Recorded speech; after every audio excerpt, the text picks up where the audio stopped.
Hey, what's up, guys? It's AJ, and I am here with a very special guest, none other than... Tsoul. What's going on, everybody? What's going on? How are you, Tsoul? I'm good. How you doing? I am pretty good. So we have seen that you've been doing big things lately. I've been, just working. So we're glad you could finally make some time for us. I'm glad. It's always good to be back home in Richmond. Definitely. And I'm glad that I could stop by and talk to you today. Absolutely. So a lot of people want to know where it all started out in regard to your music career. So I know that you started out with like a gospel choir at VSU, right? Yes. Well, I guess the behind the scenes of that would be, church. Yeah, in right. general, growing up, I started singing. My grandmother, she put me on the piano at an early age. So around like 3 or 4, she had put me on the piano, and I kind of picked that up by ear and what she had taught me, and took that into singing in church. And when I started going to Virginia State University, I tried to find as many musical outlets as I could. So I joined not only Panic 2000, but I also joined the Virginia State University Gospel Chorale. Right. Traveled all over the world, and they've been on NBC's America's Got Talent, I believe, most recently. Wow. But with them, I was able to travel to I traveled out Italy. I traveled to Hungary. We traveled to Paris, France, and we actually got to perform for the Pope. I performed 3 times, 3 different popes. Oh wow, that's pretty cool. So, what about your musical influence? Who would you say are your musical influences? I always give the answer that the 3 influences on my career were early on Michael Jackson. He was the first. I was always coming home from school and putting in Michael Jackson Moonwalker the movie and like mimicking every movement and every song. As I got older, my mom always played a lot of Whitney Houston, so you can't go wrong with that. No. And then, on my own, I found Lauryn Hill. I think like everybody did around 1998. True. And we just fell in love. And so those 3 are.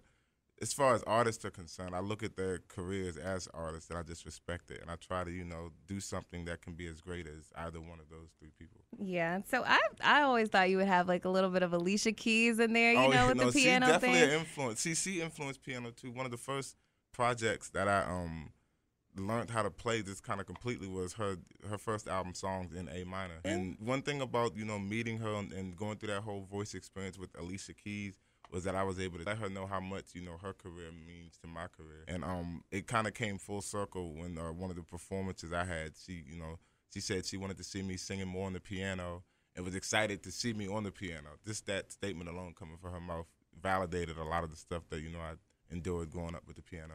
So we know you have a new song out. And It's called Broken Wings, right? Broken Wings. What are the inspirations behind that song? Because it's such a beautiful song, but it just feels like there's a bit of pain in there. Yeah, well, I think it's a song that speaks to a story that everybody kind of can relate to. I think we all, growing up, like we call it adulting.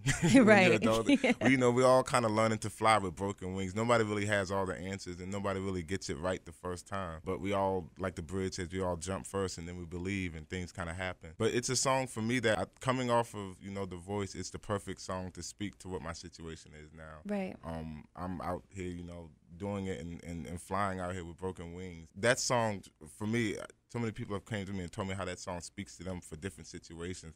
I think it's a testimony song that a lot of people can relate to. And I recently shot a music video in Memphis, Tennessee. I'm excited to get out there with Stylistics, and once that's going to show some of my journey pre The Voice and after. Right. So what was your mindset when you created that song? Tell me about that. It was going into it was one that when I was in Atlanta a few years back, one of my friends, June Summers, he's a writer who most recently he's worked with Music Soul Child on his recent project, and he had different songs, different ideas. It's a special song, and I think that it's something that is timeless when it can come out. So hearing it 2-3 years ago and just putting out now, it's just as relevant now as hopefully it'll be 20 years from now. I think that's the thing about good music, it kind of lasts forever. We all know you were on The Voice. What ultimately motivated you to try out for the show? Well, funny story, The Voice, this was actually my 7th time auditioning for The Voice. So I think the motivation behind it was just not taking no for an answer. Right. But I think in my career, so many people, they say, you need to try out for The Voice, you need to do that. Not knowing that I have been trying out and they've told me no. Uh-huh. And not only The Voice, but American Idol, all the shows. But what I learned about going through the process at this time is, to trust the timing of your life, because it was the perfect time for me to experience really everything that I experienced on the show. I was more prepared than I would have been any time before. And I was able to get as far as, I wanted to go. I was on every episode. I got to perform with Gladys Knight and just do all these amazing things that I feel like if it came any earlier, it would have been too soon. And so it was like right on time when it happened. And really the motivation ended up just being the passion that I had towards music, people's support of that, everybody, telling me this is what you should do, and getting in a position where they can support, they can vote, and they can feel like they're, hand in hand with my career. I think that's what I wanted to do, and I was able to do that on the show and get votes from, millions of votes from all over the world. Oh my God, I can bet it's so hard to remain humble that way, though. Like knowing that the world loves you, gosh. Well, I guess it's easier not to think about it.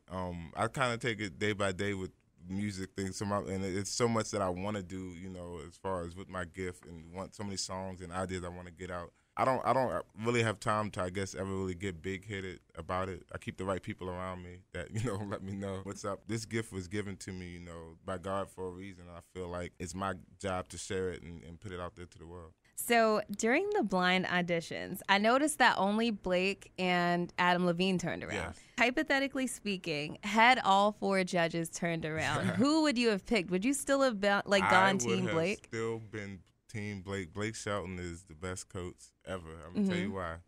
For me, there was a strategy going into it that, to gain the most exposure, to gain the newest audience, to go with, the most unexpected person. And I feel like there's an audience of people, I was influenced by Alicia Keys, so of course my music is influenced by hers.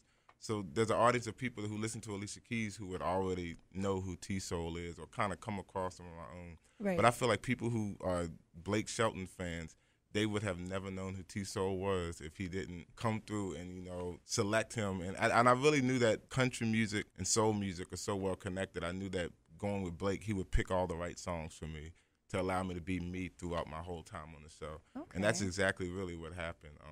I was able to, gain fans, gain country fans, people who like soul music, and gain a new fan base, satisfying the old fan base I had by singing stuff that was right for me. What he had said, then I know you said if they didn't turn around, but when he did turn around, what I noticed is Blake was talking specifically about me and my voice. And so the things that he said showed me that he heard me. Right. And that he was listening while I was doing my blind audition. Not to say Adam didn't hear me, because he responded first, but he did a whole lot of talking that was, what he can do for me versus just telling me what he heard about me. And I think Blake saying stuff like your voice has all the herbs and spices. Yeah. And, you sound like it's very manly. It showed me that he heard, my tone, and he heard, and he would know what to do with it song-wise. So it set me up to have the best career on The Voice. And Blake has had the most winners, wins. right? And see, that really should have been the first answer. He's won the most, and that means that more people are voting for Blake, right? And you look at the way the show went. Our team was completely intact. Right. Really all the way till the end. We all got to the semifinals. So true. I mean, we're extremely talented. Aaliyah Molden, Lauren Dusky, extremely talented. But I know that had something to do with Blake Shelton being the coach. Absolutely. They kept us together. So explain to me, what is a day in the life of a competitor for The Voice like?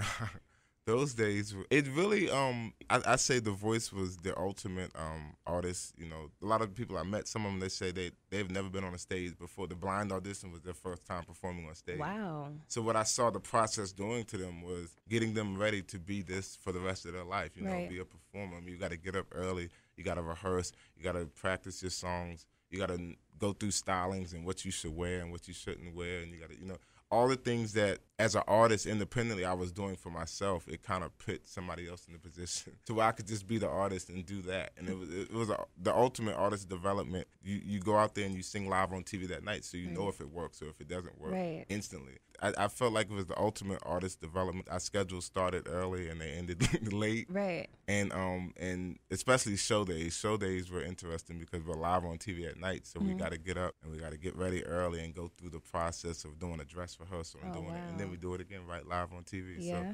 So for me, that stuff is fun. That's like what I dreamed of as a kid. So it was a dream come true to be in that situation on a regular basis. And as it carries over into my real life, it just shows me like I said, dreams do come true.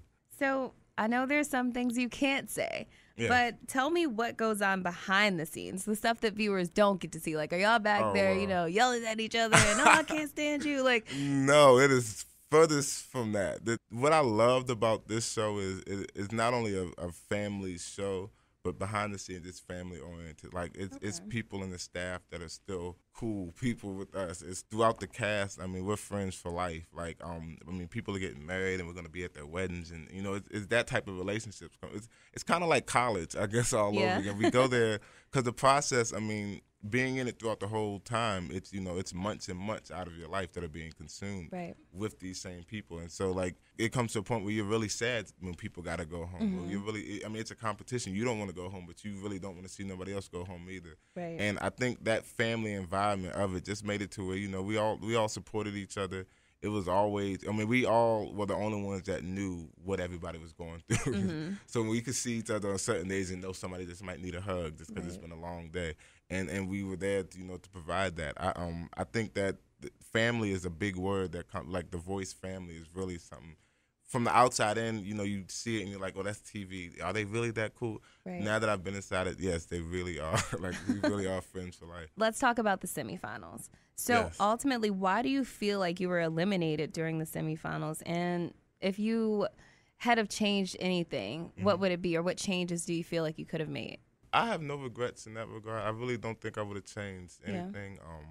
I love the pink suit. I loved it. I loved the fact that they let me sing an Aretha Franklin song. What I was proud of with the show is every performance was something that I could look back and be proud of for the rest of my life. And not only that, the iTunes for each song. I was proud of those recordings because growing up, like I say, my mom would play soul music. My dad would play soul music. So I grew up listening to Otis Redding. A lot of the songs that I sang on the show.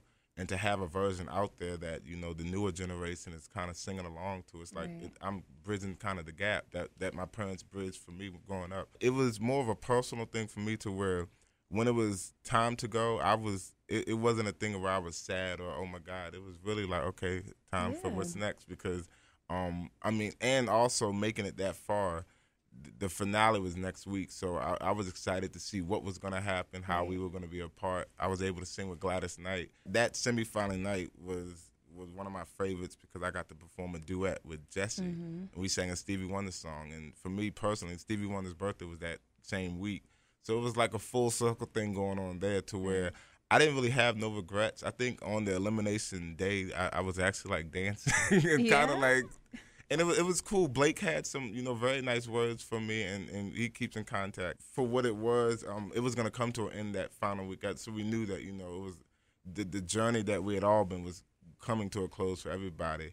And that final week, I was just prepared now on what was next. And that's what I've been now focused on since then, which is pretty cool. I was more so excited. One, I was excited because Team Blake was represented twice in the finale. But two, me and Chris were really cool. And me and Jesse were really cool from performance. So it's a situation where I'm looking at it and I'm like, one of my friends is going to win The Voice. And you regardless were in the top of the three, situation. Man. Right. So it's like, I it was totally a really understand. cool situation. I mean, now everybody, in their solo careers is doing amazing, amazing things. And now that we're at this point, this is the part that I was excited about, the after, because, while we're on the show, I knew we were limited to doing what we had to do. Right. But now we can kind of do what we want to do. Your music's on iTunes, you have music on Pandora, and you were in Stockholm recently, right? Yes. Yeah. So other than that, what are like some of the biggest opportunities that have come after the show? Stockholm was amazing to me because I was able to go to this beautiful country of Sweden, which I've been to different places in Europe, but I've never been there, and I was received so well. There's a group out there called Panitos who one of their members, Johan, they're a platinum recording group. He invited me to 5 or 6 different studio sessions in like these multi-million-dollar studios. One in particular I'll never forget because they say Beyonce, Lady Gaga, One Direction. You can name kind of anybody, and like this is where they've been. And they're like, we got to add you to the list of people because they had this running picture that was, showed everybody. This went through everybody that had a slideshow, I guess, that had been through everybody that recorded there. And they're like, yeah, we got to get a picture to add your name to the list. And I'm like, oh, okay, I'm going to be with Beyonce and Lady, all of them. Yeah. Like Madonna, just anybody. And so just to be able to go and record and work with all these amazing people, I'm able to, put a new project together. That's the main thing. I think I'm able to put out music to this new audience that The Voice has given me that's waiting for a new project. I was able to go overseas now and record it. and bring it back to America. And that and different shows, I've been able to do, you know, different things and travel. The other trips that are coming up, you know, exciting things that are coming up too. Yeah. It's just a continuation where the main thing is just meeting people. Every day I go out, every day I meet somebody new. And I mean, today I was in the grocery store and a family came up to me. And it's cool because you see how invested people were in watching and supporting you on this show. So they not only say things like, oh, you on The Voice. Like, I voted for you. Look, I still have the app. Oh, I downloaded this song. Or, you know, stuff like that. And you just, awesome. It just makes it all the more real what happened while we were out there kind of in that bubble of The Voice. Because, I mean, to come back and before I left Stockholm, somebody ran up to me with a piece of paper and a pen. And they were like, Tsoul, can you please sign this? And over there, I mean, there's a language barrier. So, you know, the English that they were giving me, all I could understand was sign, Tsoul sign, Tsoul sign. You felt the love. And you feel the love. They kind of hug you. And I mean, never forget because he took a selfie. He wanted to take a selfie. He was like, but he had a regular digital camera. Yeah. So he was like, no, I don't want you to take the picture of your selfie. And so, but that, I mean, that's something that, you know, has happened multiple times now, everywhere we go. Right. And it just shows me the support and love that I gained while being on that show, especially here in Richmond. I mean, you know, Richmond supported more than ever. Absolutely. You talked about recording in Stockholm. Are we talking about the album? Oh, yes. We recorded, And so it was a combination of producers. And I'm looking forward to going back. But it was a combination of different producers where we got a new project that we're working on to come out with next year. Okay. And I'm excited about that. I'm excited about the new single. There's a new video coming out. It's just now that the show's over, I'm able to, you know, kind of get back to doing what it is that I do best and what kind of got me to that level. And that's, you know, just be Tsoul all over. I was excited to sing, you know, cover songs on The Voice, but one thing that I try to make sure I did was make them my own, you know, make my own versions of them. So now I get to go back to singing the songs that I wrote, songs that I felt, which is exciting. So now tell me what's new. What's coming up next, and what can we expect from Tsoul in the future? I'll be performing in Richmond during the month of September, Browns Island, I believe, on the 23rd, and the Henrico Theater on the 24th. Just traveling around. People have been requesting Tsoul everywhere, which is cool. So we're putting together a tour. I also want to gonna extend some dates where they're gonna be other people who own The Voice. Yeah, we're gonna have some shows together in different places like New York and Atlanta. So it's exciting, kind of, because The Voice fan base is huge. I did not realize, like, everybody watches The Voice. Yeah. And so, I mean, coming from it, you know, everybody has the questions of, you know, when are y'all gonna do something together? So I'm excited. Some people have already done different shows together. I'm excited to put some shows together with different people. I know Vanessa, she's right in North Carolina, so we're going to look to do some stuff together. Jay Chosen, Mark Isaiah, they're up in New York. We're going to look to do some stuff together. And just continue just spread, you know, widening the fan base that has been created. All the T-Soldiers who have been reaching out and telling me to come from different places, from Germany to, you know, even Richmond to New York, as far as Seattle. I'm trying to get to everybody out there and just get this music to them. So we know you already have like 700,000 followers, but for those of us who don't know where to find you, I mean, we all know where to find you, but tell them once again. I'll try to make it easy. It's just, it's simple. It's Tsoul Music, Tsoul Music, and that's my Twitter, my Instagram, all my social media handles. And on Facebook, it's just Tsoul.